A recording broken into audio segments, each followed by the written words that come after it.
Jumpa lagi dengan saya Ibu Nirma Fatmala Sandi di IPA Online kelas 7. Minggu lalu Ibu sudah membahas tentang klasifikasi makhluk hidup. Minggu ini Ibu akan membahas tentang kunci determinasi dan bagaimana cara membuat kunci determinasi pada makhluk hidup. Oke, kunci determinasi itu adalah cara untuk mengenali organisme dengan mengelompokkan ke dalam tingkatan takson. Jadi kunci determinasi itu adalah suatu cara untuk mengenali organisme dengan mengelompokkan ke dalam tingkatan takson. Jadi di sini kunci determinasi itu juga sangat penting ya ternyata dalam kegiatan klasifikasi makhluk hidup. Lalu kunci determinasi itu sebenarnya isinya apa sih?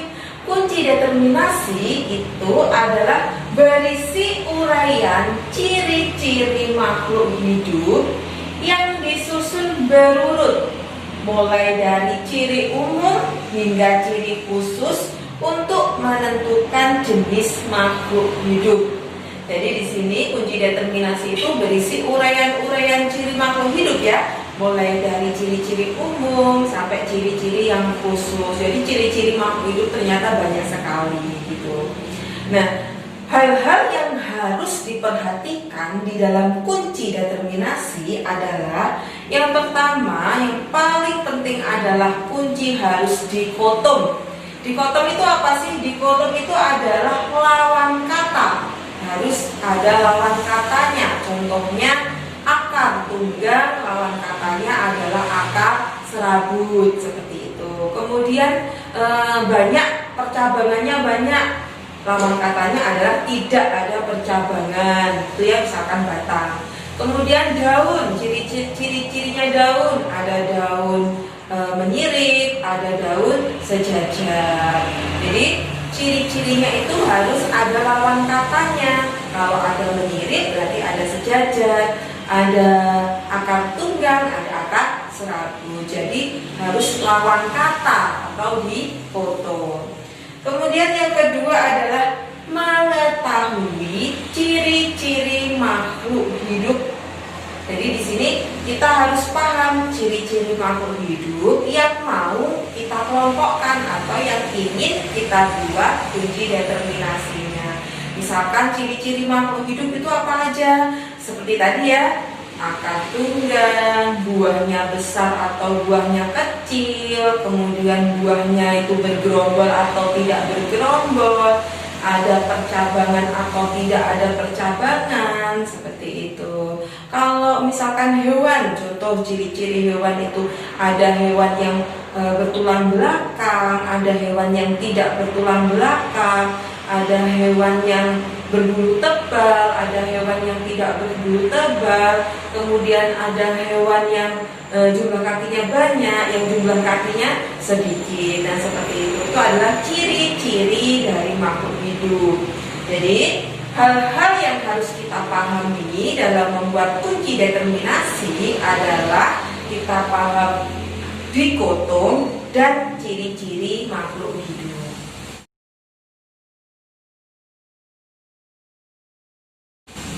Nah, sekarang contoh kita akan membandingkan 4 spesies di sini. Ada spesies tumbuhan mangga, jagung, padi, dan rambutan. Kita disuruh membuat kunci determinasi. Nah, bagaimana caranya? Yang pertama, kita harus tulis poin 1 ya. Di sini kita membuat kunci determinasi.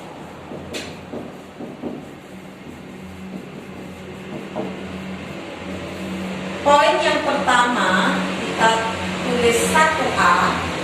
Poinnya apa? 1A contohnya kalau ada mangga, jagung, padi, rambutan, berarti perakaran. Kita lihat dari perakarannya dulu. Ada akar apa? Ada akar tunggal dan ada akar serabut ya. Jadi tulis aja di sini. 1A poin ciri-cirinya adalah akar tunggal. Nah, kemudian untuk poin B, kalau akar tunggang, poin B itu harus lawan dari akar tunggang. Lawan dari akar tunggang adalah akar 100. Nah, seperti ini. Jadi sifatnya itu kuncinya harus dikotong. 1A akar tunggang, B-nya adalah lawan dari akar tunggang, yaitu akar 100. Kemudian 2A, ciri-ciri lagi. Sifatnya apa? Ciri-ciri. Kita ambil ciri-ciri keempat spesies ini dari apanya ya? Dari batangnya. Coba kalau dari batang, berarti batangnya bercabang sama tidak ya? Ada batang bercabang,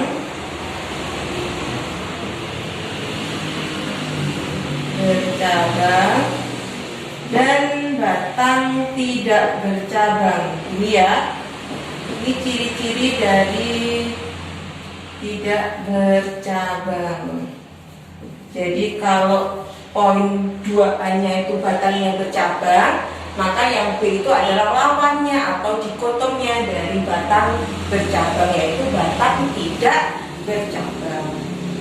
Kemudian contoh 3A-nya. 3A-nya ciri-cirinya apalagi nih? Bisa dilihat dari apanya?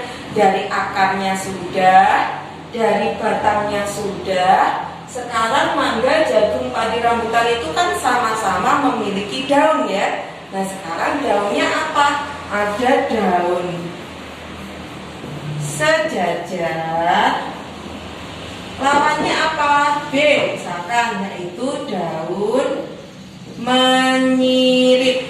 Nah, ini juga namanya adalah dikotom. Lawannya ada daun sejajar, ada daun menyirip. Poin 4 di sini, setelah ciri-ciri dari akar sudah, batang sudah, daunnya sudah, mangga, jagung, padi, dan rambutan pasti memiliki buah ya. Nah, sekarang kita lihat ciri-ciri dari buahnya. Ada buah besar, dan yang B buah kecil. Nah, jadi 4A itu buah besar, yang B buah kecil. Jadi ada lawannya atau dikotomnya.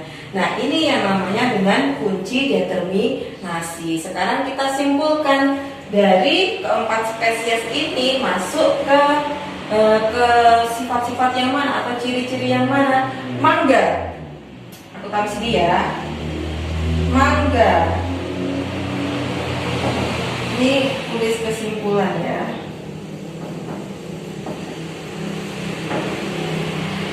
Mangga ini adalah mangga itu sifatnya apa? Akarnya gimana? Akarnya adalah akar tunggang, berarti 1A. Nah, berarti mangga itu 1A, akarnya tunggang. Kemudian batangnya bagaimana mangga? Batang mangga itu memiliki cabang, jadi bercabang banyak ya mangga itu ya. Berarti 2A. Ciri-ciri dari mangga, percabangannya ada atau ada percabangan. Kemudian daunnya gimana? Mangga itu daunnya adalah menyirip, berarti 3B. Nah, ini.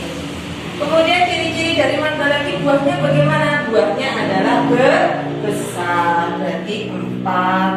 Nah, gini. Jadi kesimpulan dari mangga itu adalah 1A, 2A, 3B, 4A dilihat dari kunci determinasi. Kemudian setelah mangga, siapa lagi tadi? Jagung.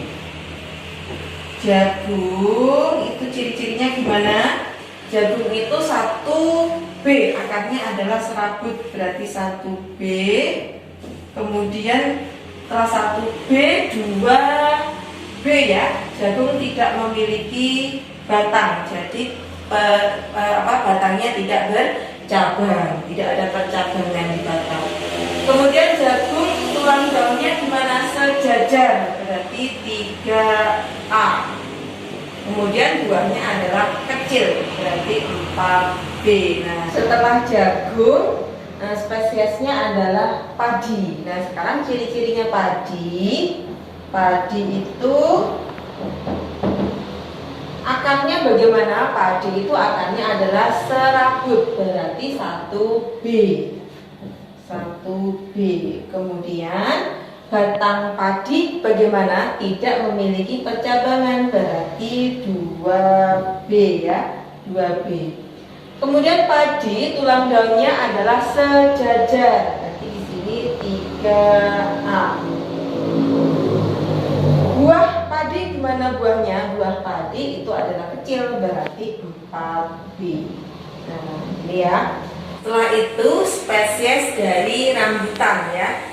Rambutan ciri-cirinya apa?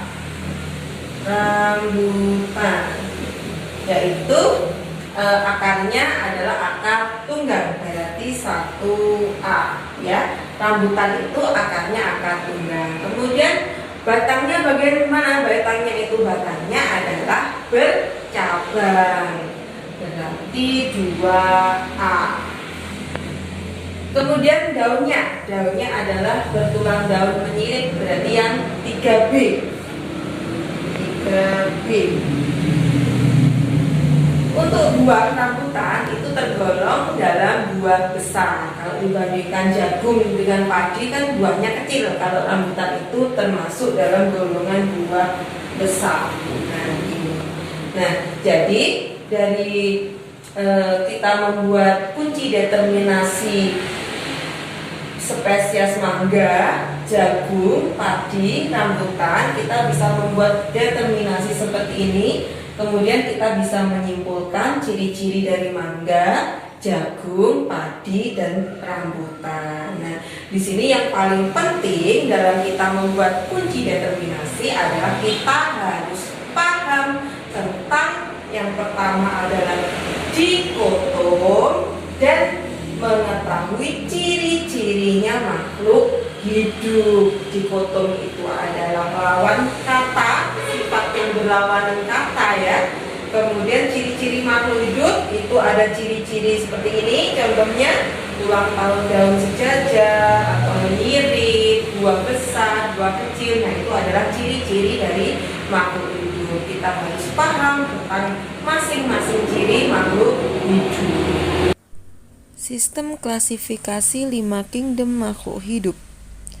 Sistem klasifikasi 5 kingdom menurut Robert H. Whittaker, pengelompokan makhluk hidup dibagi menjadi 5 kingdom utama, yaitu kingdom Monera, kingdom Protista, kingdom Fungi, kingdom Plantae, dan kingdom Animalia.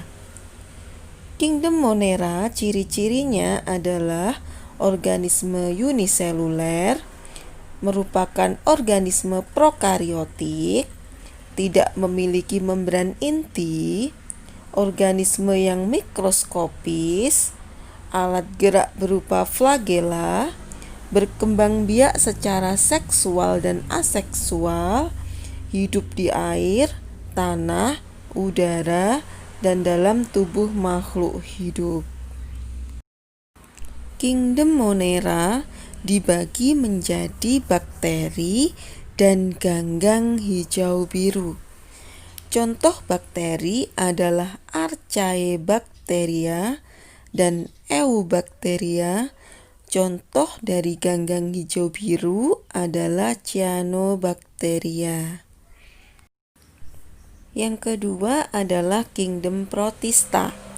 Ciri-cirinya adalah organisme eukariotik atau memiliki membran inti, ada yang uniseluler dan ada yang multiseluler. Habitatnya di setiap tempat itu terdapat protista. Protista dibagi menjadi 3. Ada protista mirip tumbuhan, contohnya adalah alga. Protista mirip hewan, yaitu disebut dengan protozoa, dan protista mirip jamur. Yang ketiga adalah kingdom fungi. Ciri-ciri dari fungi adalah tidak memiliki klorofil, berkembang biak dengan spora, bersifat saprofit atau parasit. Fungi memiliki membran inti atau disebut dengan organisme eukariotik. Fungi juga memiliki dinding sel dan tubuhnya tersusun atas hifa atau benang. Fungi atau jamur dibagi menjadi 4 kelompok, yaitu Zygomycotina, contohnya Rhizopus oryzae atau jamur tempe. Ascomycotina, contohnya adalah jamur Penicillium sp. Yang ketiga adalah Basidiomycotina, contohnya adalah Ganoderma sp atau jamur kayu. Yang keempat adalah Deuteromycotina, contohnya Tinea versicolor atau jamur panu. Yang keempat adalah kingdom Plantae. Ciri-cirinya merupakan organisme multiseluler, kemudian sudah memiliki klorofil, merupakan organisme eukariotik atau memiliki membran inti, dan Plantae adalah organisme yang dapat membuat makanan sendiri atau disebut dengan produsen, karena Plantae juga memiliki klorofil. Plantae dibagi menjadi 3 kelompok, yaitu yang pertama Bryophyta atau lumut, contohnya lumut daun, lumut hati, lumut tanduk. Yang kedua adalah golongan Pteridophyta, yaitu paku, contohnya suplir dan tanduk rusa. Yang ketiga adalah Spermatophyta, contohnya adalah pinus, cemara, melinjo, padi, jagung, anggrek. Spermatophyta dibagi menjadi Gymnospermae, yaitu tumbuhan berbiji terbuka, contohnya pinus, cemara, melinjo. Ada Angiospermae, yaitu berbiji tertutup, dibagi menjadi 2 kelompok. Ada monokotil berkeping 1 dan dikotil berkeping 2. Yang kelima adalah kingdom Animalia. Ciri-cirinya, yang pertama, organisme eukariotik, yang artinya adalah memiliki membran inti. Animalia merupakan organisme yang sudah memiliki banyak sel atau disebut dengan multiseluler, kemudian bersifat heterotrof, tidak bisa membuat makanan sendiri, dan memiliki dinding sel.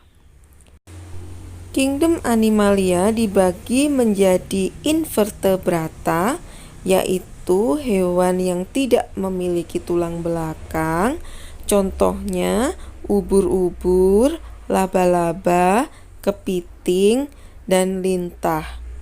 Yang kedua adalah kelompok vertebrata, yaitu hewan yang memiliki tulang belakang, contohnya gajah, angsa, ikan, dan kambing.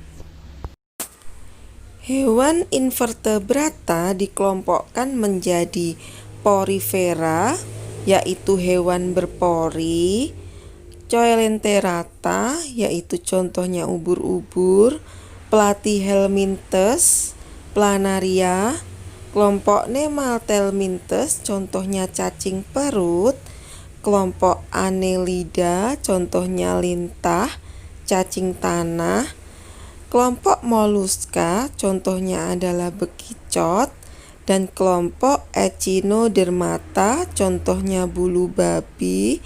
Yang terakhir adalah kelompok Arthropoda, contohnya kelabang. Hewan vertebrata dibagi menjadi 5 kelompok. Yang pertama, kelompok Pisces, contohnya ikan. Kelompok amfibi, contohnya adalah katak. Kelompok reptil, Reptilia, contohnya ular. Kelompok Aves, contohnya ayam. Kelompok Mamalia, contohnya gajah.